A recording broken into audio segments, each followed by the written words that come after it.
Hi കൂട്ടുകാരെ, നമസ്കാരം. എന്തൊക്കെയാ വിശേഷം? എല്ലാവരും സുഖമായിരിക്കണമെന്ന് വിചാരിക്കണം. ഞാനും ഇവിടെ സുഖമായിരിക്കണു. നല്ല കാറ്റാണ് അല്ലേ?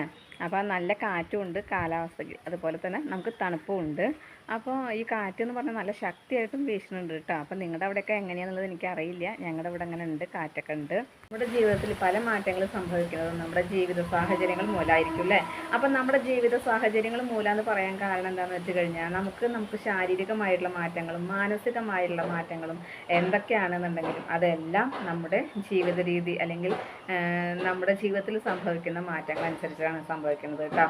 അപ്പോൾ ഇത് ഞാൻ പറയാൻ കാരണം എന്താണെന്ന് വെച്ച് കഴിഞ്ഞാൽ നമ്മൾ മറ്റുള്ളവർക്ക് വേണ്ടി നമ്മുടെ മാതാപിതാക്കൾക്കായിക്കോട്ടെ അല്ലെങ്കിൽ നമ്മുടെ മക്കൾക്കായിക്കോട്ടെ അല്ലെങ്കിൽ നമ്മുടെ മരുമക്കൾക്കായിക്കോട്ടെ എല്ലാവർക്കും വേണ്ട രീതിയിൽ നമ്മൾ അവർക്ക് വേണ്ട ഇഷ്ടപ്പെട്ട ഭക്ഷണങ്ങളായിക്കോട്ടെ അവർക്ക് വേണ്ട സൗകര്യങ്ങളായിക്കോട്ടെ നമ്മൾ ചെയ്തു കൊടുക്കും. പക്ഷെ നമ്മളെ ശ്രദ്ധിക്കാനോ നമ്മളെ സ്നേഹിക്കാനോ നമ്മുടെ കാര്യങ്ങൾക്ക് സമയം കണ്ടെത്താനോ നമ്മൾ ഒരിക്കലും ശ്രദ്ധിക്കാറുമില്ല, ഒന്നുമില്ല. അപ്പോൾ ഇതെന്താ ഞാൻ പറയാൻ കാരണം എന്ന് വെച്ച് കഴിഞ്ഞാൽ നമ്മളെ കണ്ണാടി നോക്കാൻ പോലും സമയമില്ല എന്നുണ്ടെങ്കിൽ നമ്മളെക്കുറിച്ച് നമ്മൾ ചിന്തിക്കണില്ല. പിന്നെ എന്തെങ്കിലും അസുഖങ്ങൾ വരുമ്പോഴാണ് നമ്മൾ ചിന്തിക്കുക നമ്മുടെ കാര്യങ്ങൾ കേട്ടോ. അപ്പോൾ ഇത് പറയാൻ കാരണം വേറൊന്നല്ല, കിഡ്നി സ്റ്റോണൊക്കെ ഉണ്ട് കേട്ടോ. ഞാൻ പറഞ്ഞിട്ട് ഒരു 3-4 സർജറിയൊക്കെ എനിക്ക് കഴിഞ്ഞതാണ്. അപ്പോൾ ആരോഗ്യപരമായി പല പ്രശ്നങ്ങളും എനിക്കുണ്ട്. ഡിസ്ക് കംപ്ലൈൻ്റ് ആണ്, അധിക സമയം നിൽക്കാൻ പാടില്ല. അപ്പോൾ അങ്ങനെയൊക്കെ ഉണ്ടെന്നുണ്ടെങ്കിലും അതെല്ലാം ഞാൻ വക വയ്ക്കാതെയാണ് ഞാൻ കാര്യങ്ങൾ ചെയ്യാറ് കേട്ടോ. അപ്പോൾ നമുക്ക് ആരോഗ്യമുള്ള സമയത്ത് അത് ചെയ്യാനായിട്ട് പറ്റും. നമ്മുടെ ആരോഗ്യം പോയിക്കൊണ്ടിരിക്കുമ്പോൾ നമുക്കത് പറ്റില്ല. ഇപ്പം എനിക്കറിയാം എൻ്റെ പ്രായത്തിനേക്കാൾ കൂടുതൽ എനിക്ക് പ്രായം തോന്നിക്കും, അല്ലെങ്കിൽ എനിക്ക് ശാരീരികമായിട്ടാണെങ്കിലും എനിക്ക് മാറ്റങ്ങൾ സംഭവിക്കുന്നുണ്ട് എന്നുള്ളത് എനിക്ക് നല്ല ബോധ്യമുണ്ട്. ഇപ്പോൾ ഇതുവരെ ഞാൻ അങ്ങനെ ശ്രദ്ധിച്ചിട്ടുണ്ടായിരുന്നില്ല. ശ്രദ്ധിക്കാത്തത് എന്താ വെച്ചാൽ നമുക്ക് ഓരോ കാര്യങ്ങൾ നമ്മൾ ചെയ്യുമ്പോഴും അതിൽ സന്തോഷം കണ്ടെത്തിയിട്ട് നമ്മൾ ചെയ്യുന്ന കാരണം കൊണ്ട് നമുക്കതിനെക്കുറിച്ച് ചിന്തിക്കാനോ അതിനായിട്ട് മെനക്കെടാനോ നമ്മൾ സമയം കണ്ടെത്തിയിട്ടുണ്ടായിരുന്നില്ല. അപ്പോൾ ഇപ്പോൾ ഇതൊക്കെ ഞാൻ ശ്രദ്ധിക്കാൻ കാരണം എന്താണെന്ന് വെച്ച് കഴിഞ്ഞാൽ 4 ദിവസം മുന്നേ ഞാൻ ഒരു 3 വർഷത്തിന് ശേഷം കുറച്ച് പേരെ കാണാനിടയായി കേട്ടോ. അപ്പം അവരെന്നെങ്ങനെ സംസാരിക്കണം, അതിൻ്റെ ഇടയ്ക്ക് എന്നെങ്ങനെ നോക്കിയിട്ട് അപ്പം ഞാൻ എന്താ ചോദിച്ചാൽ ഒന്നുമില്ല എന്ന് പറഞ്ഞിട്ട് ചിരിക്കും, അത്രയേ ഉള്ളൂ. പക്ഷെ അവർ പറഞ്ഞു എന്നോട് എന്താണെന്ന് വെച്ച് കഴിഞ്ഞാൽ ഒരുപാട് മാറ്റം എനിക്ക് വന്നു. വലിയ സുന്ദരി എന്നല്ല ഞാൻ പറയുന്നത്, എന്നാലും ഒരു സ്ത്രീത്വം ഓരോരുത്തർക്കും ഓരോ രീതിയിലാണല്ലോ ഉണ്ടാവുക. അപ്പോൾ അങ്ങനെ ഉണ്ടായിരുന്നു എനിക്ക്, അതെല്ലാം നഷ്ടപ്പെട്ടു എന്നാണ് അവർ പറയുന്നത് കേട്ടോ. അപ്പോൾ എനിക്ക് തോന്നുന്നത് കൂടുതലായിട്ട് അവർക്കതങ്ങനെ തോന്നുന്നത് എൻ്റെ മുടി പോയത് കൊണ്ടായിരിക്കും. അപ്പോൾ മുടി പോയി എന്ന് എല്ലാവരും പറയുമ്പോൾ എനിക്ക് അത്ര ഫീൽ ചെയ്തിട്ടുണ്ടായിരുന്നില്ല. പക്ഷേ ഇപ്പോൾ മഞ്ഞുകാലത്ത് കുറച്ചൊക്കെ മുടി കൊഴിച്ചിലുണ്ടായിരിക്കും എന്നെനിക്കറിയാം. എന്നാലും ഇപ്പോൾ കൈകൊണ്ട് ഞാൻ മുടി തൊടുമ്പോൾ ഓരോ കട്ടയിട്ടാ ഇത്രയും മുടി എൻ്റെ തലയിലുണ്ടോയെന്ന് ഇപ്പോൾ ഞാൻ ചിന്തിച്ച് പോവുകയാണ് കേട്ടോ. അപ്പോൾ അത്രയും ഓരോ കട്ടയിട്ട് നല്ല കറുത്ത മുടികൾ അങ്ങനെ പോന്ന് നമ്മൾ കെട്ടിയിട്ട് അവിടെ ഇടുമ്പോൾ, അതായത് മുടി പോകുന്ന മുടികൾ നമ്മൾ കെട്ടിയിട്ടിട്ടാണല്ലോ കളയുന്നത്. അങ്ങനെ കളയുമ്പോൾ കറുത്തൊരു ഉണ്ടയായിട്ട് അങ്ങനെ കിടക്കുന്ന കാണുമ്പോൾ എനിക്ക് ശരിക്കും പറഞ്ഞാൽ എനിക്കത് ഫീൽ ചെയ്തു കേട്ടോ. ഭയങ്കര വിഷമം തോന്നി. പക്ഷെ അതിന് ശേഷം ഞാൻ ശ്രദ്ധിച്ചത് എൻ്റെ നെറുകിൽ മുടിയൊന്നുമില്ല, അതായത് തലയുടെ ഓട് കാണുക എന്ന് പറയില്ലേ, ആ രീതിയിലായി എനിക്ക്. അപ്പോൾ ഞാനും മിനിയാന്ന് അമ്മയ്ക്ക് ഞാൻ വീണ്ടും ആൻറ്റിബയോട്ടിക് സ്റ്റാർട്ട് ചെയ്തിട്ടുണ്ടെന്ന് പറഞ്ഞല്ലോ, ഇഞ്ചക്ഷൻ അത് കഴിഞ്ഞു. കൊണ്ടു ചെന്നപ്പോൾ അവിടെ ഹോസ്പിറ്റലിൽ ചെന്നപ്പോഴും കുട്ടികൾ എന്നോട് പറഞ്ഞു, ചേച്ചി എന്താ അത് എത്ര മുടി ഉണ്ടായിരുന്നാ ചേച്ചിക്ക്, എന്താ അങ്ങനെ സംഭവിക്കണത്, ചേച്ചി ഒന്ന് ഡോക്ടറെ കാണിക്കുമെന്ന് പറഞ്ഞു. അപ്പോൾ അത്രയും അവർ പറഞ്ഞപ്പോൾ ഞാനൊന്ന് കണ്ണാടി നോക്കിയത് കേട്ടോ. നോക്കിയപ്പോൾ ശരിയാണ്. അപ്പോൾ കൂടുതലായിട്ട് എനിക്ക് എൻ്റെ വലത് ഭാഗത്തു നിന്നാണ് പോകുന്നത്. വലത് ഭാഗത്ത് ഓട് മുഴുവനായിട്ട് കാണുകയാണ്. അതായത് നമ്മൾ നോക്കുമ്പോൾ ശരിക്കും കഷണ്ടി വന്നാൽ എങ്ങനെ ഉണ്ടായിരിക്കും അതുപോലെ. അപ്പോൾ എനിക്കത് ഫീൽ ചെയ്തു, ഭയങ്കരമായിട്ട് എനിക്കത് ഫീൽ ചെയ്തു കേട്ടോ. മറ്റും നമ്മൾ കാണുന്നില്ല, നമ്മൾ ശ്രദ്ധിക്കണില്ല, അതുകൊണ്ട് അത് അറിയണ്ടായിരുന്നില്ല. പിന്നെ മാത്രമല്ല നമുക്ക് ശാരീരികമായിട്ട് പല വിഷമങ്ങളും എനിക്കിപ്പോൾ ഉണ്ട്. സമയം എനിക്ക് നിൽക്കാൻ പാടില്ല, അരമണിക്കൂർ നിന്നാൽ 1 മണിക്കൂർ കിടക്കാനാണ് ഡോക്ടർ നിർദ്ദേശിച്ചിരിക്കുന്നത് കേട്ടോ. പക്ഷേ 2 മണിക്കൂർ നിന്നാൽ 10 മിനിറ്റ് ഇരിക്കാൻ പറ്റിയാൽ തന്നെ സമാധാനം ഉണ്ട്, അങ്ങനെയാണ് കേട്ടോ. അപ്പോൾ എനിക്ക് പക്ഷേ അതിലൊന്നും അങ്ങനെ കാര്യങ്ങൾ ചെയ്യണതുകൊണ്ട് എനിക്ക് വിഷമങ്ങളൊന്നുമില്ല. കാരണം നമുക്ക് ആരോഗ്യമുള്ളിടത്തോളം അല്ലെങ്കിൽ നമുക്ക് ചെയ്യാൻ പറ്റുന്ന കാലത്തോളം നമുക്ക് ചെയ്യാം. അല്ലാത്ത സമയത്ത് എന്തായിരിക്കും എന്ന് എനിക്കറിയില്ല. ഇപ്പോൾ ഞാൻ ഇന്ന് കാലത്തും കൂടി എൻ്റെ അമ്മയോട് സംസാരിക്കുമ്പോൾ ഞാൻ പറഞ്ഞു, അമ്മയ്ക്ക് ഇങ്ങനെ കാര്യങ്ങൾ ചെയ്തു തരാൻ ഞാനുണ്ട്, എനിക്ക് എന്തായിരിക്കും എന്ന് എനിക്കറിയില്ല. പിന്നെ ഓരോരുത്തരും ഓരോ സമയങ്ങളിൽ വിവാഹം ആവശ്യമാണോ എന്ന് ചോദിക്കും. പക്ഷെ വിവാഹം ആവശ്യമാണോ എന്ന് ചോദിച്ചു കഴിഞ്ഞാൽ നമ്മുടെ കാലങ്ങളായിട്ട് നടന്നു പോരുന്ന കാര്യങ്ങളാണ്. ആൺകുട്ടിയാണെങ്കിലും പെൺകുട്ടിയാണെങ്കിലും വിദ്യാഭ്യാസമൊക്കെ കഴിഞ്ഞു ജോലി കിട്ടുകയാണെന്നുണ്ടെങ്കിലും പെൺകുട്ടികളതിന് ചിലപ്പോൾ ജോലി ഇല്ലെങ്കിലും വിവാഹം ചെയ്തു കൊടുക്കും. ആൺകുട്ടികൾക്ക് ജോലി കിട്ടിക്കഴിഞ്ഞാൽ വിവാഹം ചെയ്തു കൊടുക്കും. അപ്പോൾ അവരുടെ ജീവിതം കാര്യങ്ങളായി അങ്ങനെ വീണ്ടും അങ്ങനെ അങ്ങനെ കാലചക്രം തിരിയുമ്പോൾ അതിങ്ങനെ മാറി മാറി വരികയല്ലേ അല്ലേ, നമ്മൾ കാലങ്ങളായിട്ട് നടന്നു വരുന്നത്. അപ്പോൾ ഇന്നത്തെ കുട്ടികൾ വിവാഹം വേണ്ട എന്ന് പറഞ്ഞ് നിൽക്കുന്നവരുണ്ട്. കാരണം ഒരു കാര്യങ്ങളും അവർക്ക് കോംപ്രമൈസ് ചെയ്യാനോ അല്ലെങ്കിൽ മറ്റുള്ളവരുടെ അടിമ പോലെ ജീവിക്കാനോ തങ്ങളുടെ സ്വാതന്ത്ര്യം കളയാനോ ഇഷ്ടപ്പെടാത്തത് കൊണ്ട് വിവാഹം വേണ്ടെന്ന് തീരുമാനിക്കുന്ന പെൺകുട്ടികളും ആൺകുട്ടികളും ഇന്നുണ്ട് കേട്ടോ. അപ്പോൾ അതൊക്കെ ഉണ്ട്.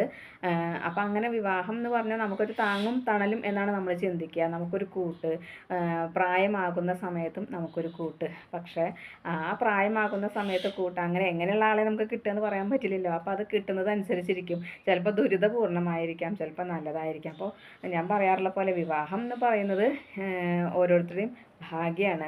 അതായത് യോഗം വിധി എന്നൊക്കെ പറയുന്ന പോലെ തന്നെ. അല്ലാതെ ഒരു സാമ്പത്തികമോ വിദ്യാഭ്യാസമോ സൗന്ദര്യം ഒന്നും പ്രധാനമല്ല, ഞാൻ എപ്പോഴും പറയാറുണ്ട് കേട്ടോ.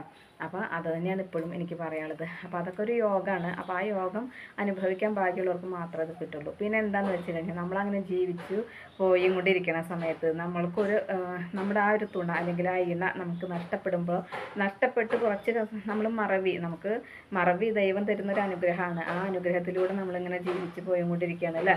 അങ്ങനെ പോകുന്ന സമയത്ത് നമുക്ക് നന്നായിട്ട് ഫീൽ ചെയ്യണ സമയങ്ങളുണ്ടായിരിക്കും. നമുക്ക് എവിടേക്കെങ്കിലും പോകേണ്ടി വരിക, അല്ലെങ്കിൽ നമ്മൾ എന്തെങ്കിലും കാര്യങ്ങൾക്ക് നമുക്ക് ചെയ്യേണ്ടി വരിക. അങ്ങനെയൊക്കെ വരുമ്പോഴാണ് നമ്മൾ കൂടുതലായിട്ട് ചിന്തിക്കുക, നമുക്ക് നമ്മുടെ ആൾ കൂടെ ഉണ്ടായിരുന്നെങ്കിൽ. എന്നെ സംബന്ധിച്ചിടത്തോളം എനിക്കത് ഫീൽ ചെയ്യാറുണ്ട്. അപ്പോൾ അതുപോലെയാണല്ലോ ഓരോരുത്തർക്കും. കാരണം നമുക്കൊരു സ്ഥലത്തേക്ക് പോകണം, ചിലപ്പോൾ നമ്മളോട് പറഞ്ഞുടനെ കൊണ്ടുപോകുന്ന ഭർത്താവ് അല്ലെങ്കിൽ പോലും, അല്ലെങ്കിൽ നമുക്ക് പറഞ്ഞുടനെ നമ്മളെ കൊണ്ടുപോകുന്ന ആളാണെങ്കിലും എങ്ങനെയാണെങ്കിലും ചിലപ്പോൾ നമ്മളെ കൊണ്ടുപോകുമല്ലോ. അപ്പോൾ അങ്ങനെ ഉള്ള ആൾക്കാർ നമുക്ക് നഷ്ടപ്പെട്ട് കഴിഞ്ഞാലുള്ള വിഷമം എന്താണെന്നുള്ളത്, നമുക്ക് മക്കളുണ്ടായിരിക്കാം, മക്കളോട് ചിലപ്പോൾ നമ്മളൊരു പരിധി വരെ പറയുള്ളൂ അല്ലേ, എനിക്കിങ്ങനെ പോകണം അല്ലെങ്കിൽ എനിക്ക് അങ്ങനെ ചെയ്യണം എന്ന് ഒരു പരിധി വരെ നമ്മൾ പറയുള്ളൂ. അതിലപ്പുറം നമ്മൾ പറയില്ല. പിന്നെ കണ്ടറിഞ്ഞ് ചെയ്യാനുള്ള കഴിവ് ഇന്നത്തെ മക്കൾക്ക് ഇല്ല. നമ്മളൊക്കെ ആണെന്നുണ്ടെങ്കിൽ ഇങ്ങനെ ചെയ്യണോ അല്ലെങ്കിൽ അങ്ങനെ വേണോ ചോദിച്ച് ചെയ്യും. പക്ഷേ ഇന്നത്തെ തലമുറയിൽ അങ്ങനെ ഇല്ല.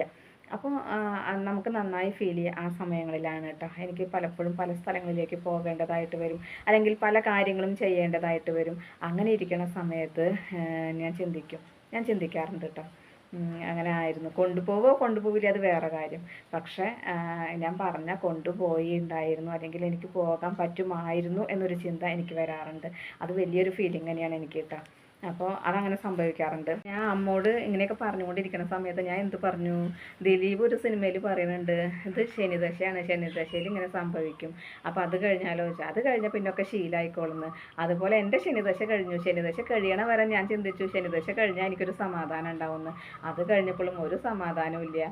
പിന്നെ അപ്പോൾ ദിലീപ് പറഞ്ഞു വലിയൊക്കെ ശീലമായി, അതുകൊണ്ട് ഒന്നിനെ കുറിച്ചും ചിന്തിക്കാറില്ല എന്ന് പറഞ്ഞു. അങ്ങനെ ഓരോ കാര്യങ്ങളും നമുക്കിങ്ങനെ കണ്ടപ്പോൾ അത് ഞാൻ അങ്ങനെ പറഞ്ഞു എന്ന് മാത്രം കേട്ടോ. അങ്ങനെ ഒരു ഹോസ്പിറ്റലിൽ പോയപ്പോൾ അവർ പറഞ്ഞപ്പോഴും, അതുപോലെ എന്നെ കണ്ടപ്പോൾ എന്നോട് ഇങ്ങനെ പറഞ്ഞപ്പോഴും, അതൊക്കെ ഞാൻ നിങ്ങളായിട്ടൊന്നും ഇങ്ങനെ പങ്കുവെച്ചു എന്ന് മാത്രം. അതിനൊക്കെ കാരണങ്ങൾ എന്താ, ഞാൻ ശ്രദ്ധിക്കണില്ല, അല്ലെങ്കിൽ എനിക്ക് വേണ്ടിയിട്ട് എൻ്റെ ശരീരത്തിനെയോ അല്ലെങ്കിൽ എൻ്റെ ആരോഗ്യത്തെയോ എൻ്റെ മുടിയെ ഞാൻ ശ്രദ്ധിക്കണില്ല. അതെനിക്ക് നന്നായിട്ട് ഫീൽ ചെയ്തു. പക്ഷേ ഇപ്പോഴാണ് ഫീൽ ചെയ്യണത്, ഇനി ഞാൻ ഫീൽ ചെയ്തിട്ട് കാര്യമില്ല എന്ന് എനിക്ക് മനസ്സിലായി. അപ്പോൾ എല്ലാവരും പറയും മുടി പാരമ്പര്യമാണെന്ന്.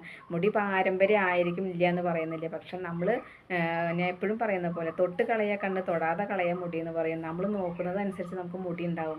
നമ്മൾ ശ്രദ്ധിക്കാതെ ഇരുന്ന് കഴിഞ്ഞാൽ മുടി ഉണ്ടാവില്ല. നമ്മളെപ്പോഴും മുടി കെട്ടിവെച്ചിരിക്കും. കുളിക്കുമ്പോൾ ചിലപ്പോൾ ഒന്ന് എണ്ണ തേച്ചാലായി, അത് കഴിഞ്ഞ് കുളി കഴിഞ്ഞു നമ്മൾ മുടി ഉണങ്ങണ വരെ ഒന്ന് ചിലപ്പോൾ ഇട്ടു, അല്ലെങ്കിൽ അങ്ങനെ തന്നെ കെട്ടിവെക്കും. അങ്ങനെയായിട്ട് നമ്മൾ ഒന്ന് ചീന്താൻ പോലും സമയം കണ്ടെത്തുന്നില്ല. അതൊക്കെയാണ് ദോഷം. അതുപോലെ നമ്മുടെ ശരീരമാണെങ്കിലും, നമ്മൾ ഡിസ്ക് കംപ്ലൈൻറ്റ് കാരണം കാലിലേക്ക് നീരിറങ്ങുമ്പോൾ എപ്പോഴും നമ്മളൊന്ന് ഇത്തിരി തൈലം പരത്തിയിട്ട് നമ്മൾ പണിയെടുക്കാം, ബാക്കി പണികളൊക്കെ ചെയ്യാം. അതിനുശേഷം നമ്മൾ കുളിക്കുന്ന സമയത്ത് കുറച്ച് ചൂടുവെള്ളം കൊണ്ട് മുക്കി പിടിക്കുകയോ അല്ലെങ്കിൽ ചൂടുവെള്ളം ഒഴിക്കുകയോ ചെയ്താലും മതി. ചിലപ്പോൾ അതിന് പോലും നമ്മൾ ശ്രദ്ധിക്കുന്നില്ല. ഒരു ദിവസമൊക്കെ നമ്മൾ ശ്രദ്ധിക്കണം എന്ന് വിചാരിച്ച് ഞാൻ തൈലൊക്കെ പറ്റിയിട്ടുണ്ട്. പിന്നെ അത് വിട്ടു പോകുക, ഇത് കഴിയട്ടെ എന്ന് ചിന്തിക്കും.